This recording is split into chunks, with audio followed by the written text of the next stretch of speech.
अंजीर के साथ आपकी कनेक्टिविटी है, ये कब से स्टार्ट किया हुआ है? पहले मैं इक्का दुक्का पौधे बना के लोगों को देता था, एयर लेयरिंग का पता चला। ठीक। तो बस फिर उसके बाद फिर मैंने सैकड़ों में बनाने शुरू कर दिए और तकसीम करने शुरू कर दिए। 350 तक पिछले साल किए हैं तकसीम, खुद बना के लोगों को फ्री में गिफ्ट करते हैं आप? गमले में लगा के फल उसी में देगा जहाँ उसको फलने फूलने का ज्यादा मौका मिलता है।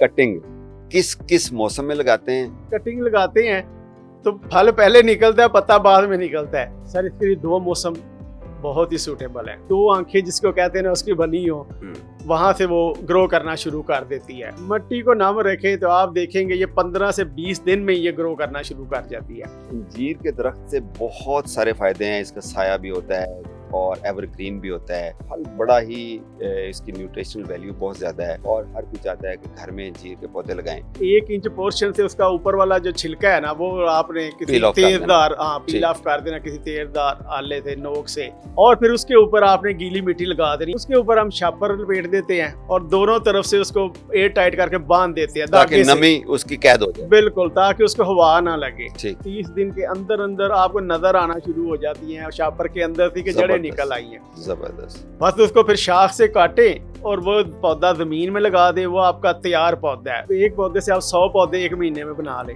मैंने आज तक इसके फल में कीड़ा नहीं देखा। अस्सलाम वालेकुम दोस्तों, मैं हूं आपका जावेद इकबाल।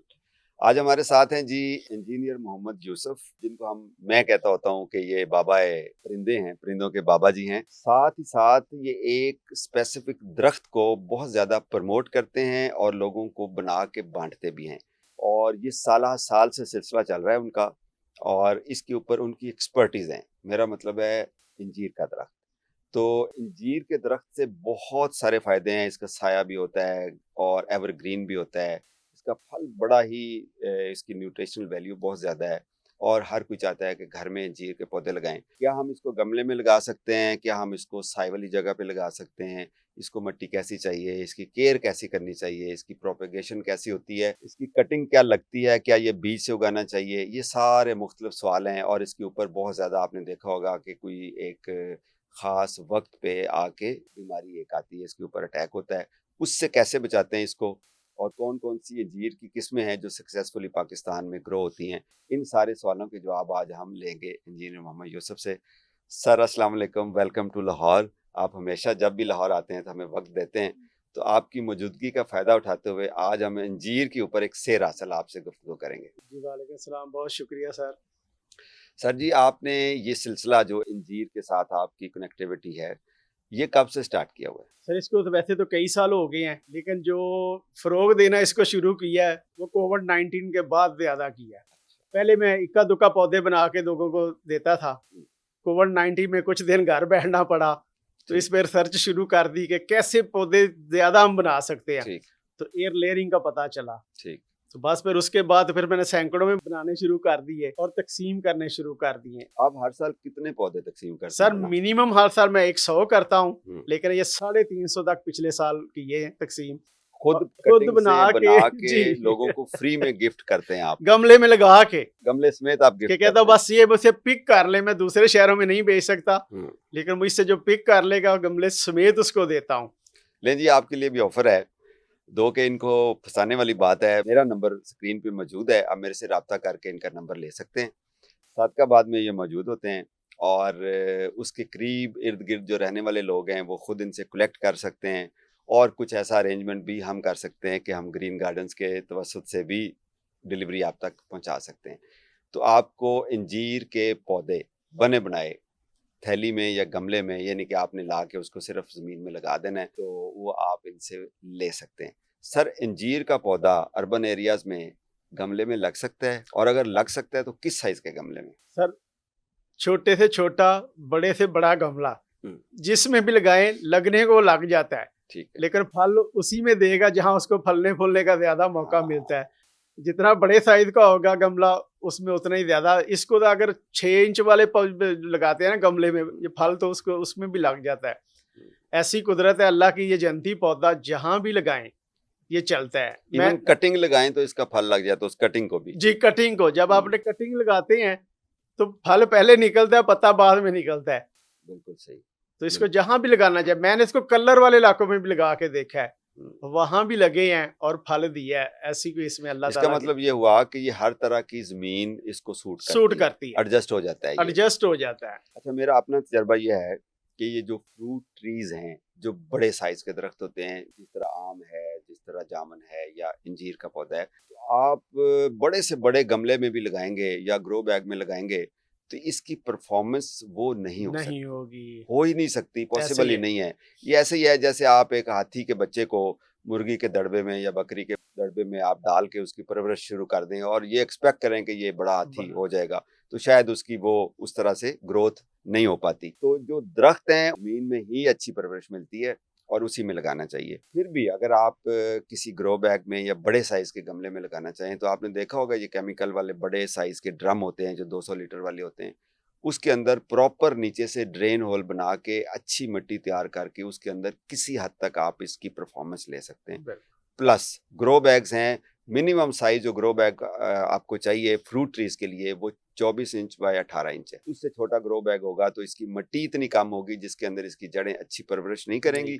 जब जड़ों की ग्रोथ नहीं होगी तो आपको फल भी नहीं मिलेगा। ऐसे ही है। अच्छा सर, अभी ये बताइए कि इसकी कटिंग किस किस मौसम में लगाते हैं, और सिंपल तरीका बताएं कि हम अगर कहीं गुजर रहे हैं और हमने अंजीर का पौधा देखा है, उसके ऊपर अंजीर का साइज बड़ा है या फ्रूट हमें पसंद आता है, तो उसकी कौन सी कटिंग कितनी मोटी लें और किस मौसम में लगानी चाहिए? सर इसके लिए दो मौसम बहुत ही सूटेबल है। एक तो वही जो मौसम बहार हम जिसको कहते हैं ठीक कि है, फरवरी मार्च बेहतरीन है। ठीक। दूसरा ये जो मानसून का मौसम है, ठीक है, अगस्त और सितंबर जुलाई से भी शुरू हो जाए, इसमें इसकी कटिंग बहुत तेजी से चलती है। कटिंग को कवर करने की जरूरत पड़ती सर है? कुछ भी नहीं करना, ठीक है, एक फिट की एक बार सिर्फ कटिंग करें जिसमें दो आंखें सिर्फ हों जो जमीन से बाहर हों। ठीक है, 2-3 इंच आप अगर जमीन में लगा दे, बाकी अगर 7-8 इंच बाहर हो जिसमें दो आंखें जिसको कहते हैं ना उसकी बनी हो, वहां से वो ग्रो करना शुरू कर देती है। और इसके लिए कुछ भी नहीं करना, ना इसको कवर करने की जरूरत है, ठीक, ना कोई ये पानी ज्यादा मांगती है। ठीक है। इसको सिर्फ पानी ज्यादा दे, मट्टी को नम रखना है। मट्टी को नम रखे तो आप देखेंगे ये 15 से 20 दिन में ये ग्रो करना शुरू कर जाती है। ठीक। लेकिन अगर आप इससे भी अच्छे तरीके से आप चाहते हैं कि पौधा बनाना चाहें तो फिर आप एयर लेयरिंग करें। उसके लिए भी यही दो मौसम बेहतर है। ठीक हो गया। एयर लेयरिंग में यही है कि आप किसी मैच्योर टहनी को लेते हैं, जितनी मर्जी मोटी कर ले, वो आपकी मर्जी है। अच्छा, एयर लेयरिंग से पहले मैं कटिंग के बारे में पूछूंगा कि जो टहनी हम काट के जिसकी कटिंग लगाते हैं वो अंदाजन कितनी मोटी होनी चाहिए? सर इसमें जितनी ज्यादा मोटी लगाएंगे उतना ग्रो कम करती है। उंगली जितनी मोटी हो आइडियल उंगली है? जितनी मोटी बहुत जल्दी ग्रो करती है। ठीक। इससे ज्यादा की करेंगे तो स्लो होगी, जो इससे भी कम है वो उससे भी जल्दी ग्रो करती है। ये मेरा ठीक। एक्सपीरियंस है। चलें जी, इसको हम सादा करते हैं कि आप अपने हाथ को देखें, जो आपकी सबसे छोटी उंगली है, अगर इतनी मोटी आप स्टेम इसकी काट के लगाएंगे कटिंग तो वो ज्यादा जल्दी ग्रो सक्सेसफुली करती चलेगी। उंगली जितनी मोटी आइडियली चलेगी, और इससे मोटी आप कोशिश करें ना लगाएं। चल जरूर जाती है लेकिन जी। उसके सक्सेस के चांसेस कम सक्सेस रहते के चांसेस कम हैं। है। और जिस तरह इन्होंने बताया कि 6 से 12 इंच के दरमियान कोई कटिंग ले लें। बाज़ का ऐसे पौधे होते हैं जिसकी जो पत्ते हैं वो करीब करीब होते हैं, जो उसकी नोड्स होती हैं जहाँ से उसने फूटना होता है या आंखें कह लें, वो आपको कम से कम 2 से 3 अवेलेबल होनी चाहिए, यानी कि मिट्टी से बाहर। तो जब आप लेट से 9 इंच की आप कटिंग काटते हैं तो उसका 3 इंच जो है वो मिट्टी के अंदर जाना चाहिए और बाकी 6 इंच बाहर हो, तो उसमें 2 आंखें ज़रूर होनी चाहिए। और ये कंफर्टेबली आप किसी भी किस्म की थैली में लगा दें, गमले में लगा दें, ज़मीन में लगा दें, तो ये चल जाती है। ये 2 मौसम आपने याद रखने हैं।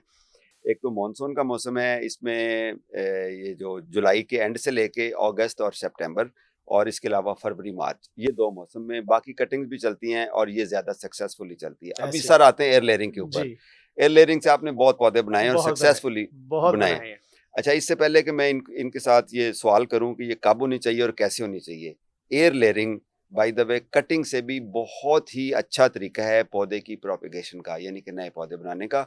उससे होता यह है कि जो पौधे की जो मदर प्लांट होता है उसकी तमाम खसूसियात with all genetics and characteristics वो उस पौधे में आ जाती हैं और उसी साल फ्रूटिंग करता है। कोई भी पौधा, कोई भी दरख्त जिसकी आप एयर लेयरिंग से पौधा तैयार करते हैं तो आपको 2 से 3 साल इंतजार नहीं करना पड़ता और वो उसी साल फल देगा अपने साइज के हिसाब के साथ।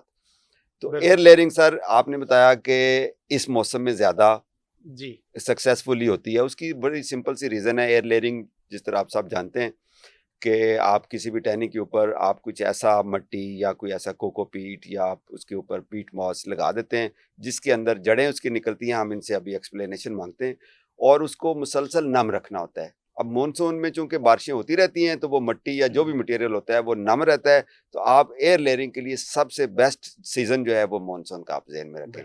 सर एयर लेयरिंग कैसे करते हैं? सर बहुत सिंपल तरीका है हम्म, कि जो भी शाख आप पसंद करते हैं, आप कहते हैं जी ये है, चाहे वो जितनी मोटी है, 1 इंच मोटी है, 2 इंच मोटी है, उसमें कोई ऐसी कैद नहीं। ठीक है।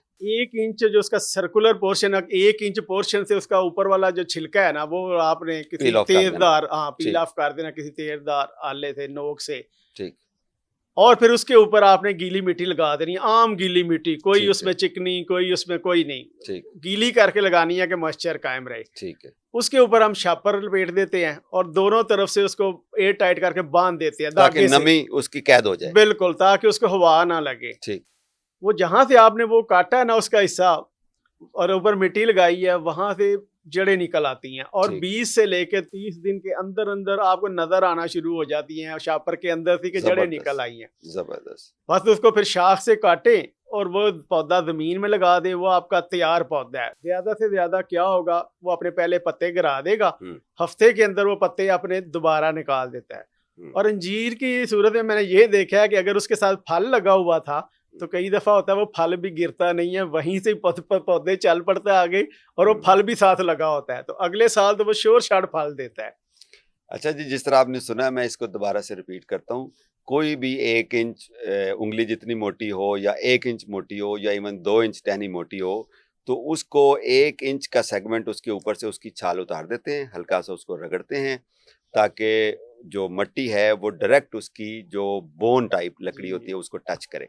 तो आप उस छिले हुए हिस्से को थोड़ा सा 1-1 इंच दोनों साइडों पे शामिल करके तो उसके ऊपर आप मट्टी लगा दें, कोकोपीट लगा दें, पीट मॉस लगा दें, यानी कि सॉइल मीडिया या सॉइल लेस मीडिया, तो उसको आपने नम करके गीला करके उसको आपने एयर टाइट कर देना है।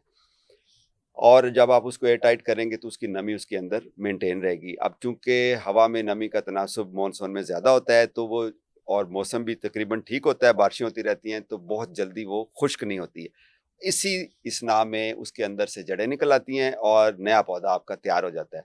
अब उसको हेल्प ये मिलती है कि पौधा ऑलरेडी कनेक्टेड है, अपने जो टहनी है वो पौधे के साथ कनेक्टेड है, उसको पीछे से खुराक मिल रही है, उसने सिर्फ एक काम करना है कि जड़ें निकालनी है। तो ये ईजीएस्ट और मोस्ट सक्सेसफुल तरीका है जिससे आप पौधा नया बना लेते हैं। अच्छा, इसके लिए शॉपर भी आप यूज़ कर सकते हैं, एयर लेयरिंग कप्स होते हैं आप वो यूज़ कर सकते हैं। अगर आप थोड़ा सा अच्छी चस्का करना चाहें तो एयर लेयरिंग कप्स यूज़ कर लें। अच्छा है, नई नई चीज़ें हमें एक्सपीरियंस करनी चाहिए। तो किसी भी तरह से आपने उसको ये फैसिलिटी देनी है कि नमी मेंटेन रहे और उसको ऐसा मटेरियल टहनी को मिले जिसके अंदर वो अपनी जड़ों को ग्रो कर सके और वो मट्टी या मटेरियल नम रहे और मौसम ये वाला हो, तो वो नया पौधा आपका पौधे के ऊपर ही एक नया पौधा तैयार हो जाएगा। जब आप देखें कि उसकी जड़ें तैयार हो गई हैं जो कि 25 से 30 दिन ले जाती हैं, तो जब वो पौधा तैयार हो तो उसको नीचे से जहाँ से आपने बांधा था उसको आप पौधे से अलग कर दें, काट दें, और उसके बाद उसका वो जो शॉपर है वो उतारें और उसके बाद रूट बॉल को डिस्टर्ब किए बगैर किसी गमले के अंदर या डायरेक्ट आप नीचे क्यारी के अंदर उसको लगा दें, आपका नया पौधा तैयार है। बस वो समझ लें कि एक पूरा मैच्योर पौधा आपने छोटा करके नीचे लगा दिया है, फल भी देगा और उसकी जेनेटिक्स भी पूरी होंगी। बिल्कुल क्यों सर, मैं ये सही? सबसे आसान तरीका है और सस्ता तरीका है। सस्ता तरीका। एक पौधे से आप 100 पौधे 1 महीने में बना लें। अच्छा सर, मैंने शुरू में जिक्र किया कि इसके ऊपर एक ख़ास बीमारी आती है जिसके पत्तों के ऊपर जाला सा बन जाता है या कोई कीड़ा आ जाता है, ऐसा लगता है कोई स्पाइडर टाइप है, उसका क्या इलाज है? सर ये मुख्तलिफ इलाकों में ये मुख्तलिफ बीमारी आती है, ठीक है। लेकिन ये जो आपने बताया ये आम है। ठीक है। तो उसके लिए या तो फिर नीम का इसके स्प्रे करें, ठीक है। या कोई फफूंदी है या ये वायरस है जिसकी वजह से ये होता है, ठीक। तो उस पर अगर ये कर दिया जाए, नहीं तो जरासीम कुछ कोई दवाई लेके किसी से पूछें जिसके लिए क्या है, तो स्प्रे करें तो उससे फिर वो ठीक हो जाएगा। गुड हो गया। लेकिन ये हर इलाके में नहीं आता मसला। ठीक। मैंने देखे, मैं सादकाबाद में रहता हूँ, वहाँ नहीं है ये। मेरे पास आज तक ये नहीं आया मसला। मैं उसकी रीज़न बताता हूँ। सर ने बताया कि नीम ऑयल स्प्रे करें।